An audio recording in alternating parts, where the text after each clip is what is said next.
Hello, my Crunchified Clean friends. On today's video, I'm going to show you how to give your vacuum cleaner a nice, good, deep clean. Today, we're going to focus on the canister and the filters. The filter gets absolutely disgusting, and I use my vacuum cleaner specifically for my commercial clients, and I do this every time after I'm done using the vacuum cleaner. So if it's for your home use, I would definitely suggest at least once a month filter cleaning, because your filter will suck up all the dirt, dust, pollen, debris, and get disgusting like those filters. And you should be dumping out your canister routinely as well. And in this case, I'm going to wash out my canister too.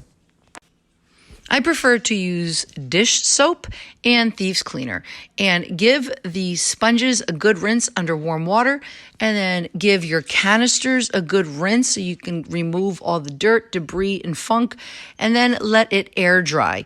And you can wipe off your canister with a towel afterwards, but you absolutely must let your filters air dry. You can't throw them in the dryer. Don't try to dry them with a towel. Let the filters air dry, because if they don't completely air dry, you run the risk of the filter being moldy if they're a little damp, and you don't want that to happen. So you can towel dry the canister after you've washed it. I just let everything air dry. I give it a few days in between, make sure that it completely air dries. That's why you want to give it a few days. And then I also like to add a couple drops of essential oils on the clean filters, because then when I'm using the vacuum cleaner, it smells so nice and clean. That oil scent will run through the filter and it will smell crunchified clean.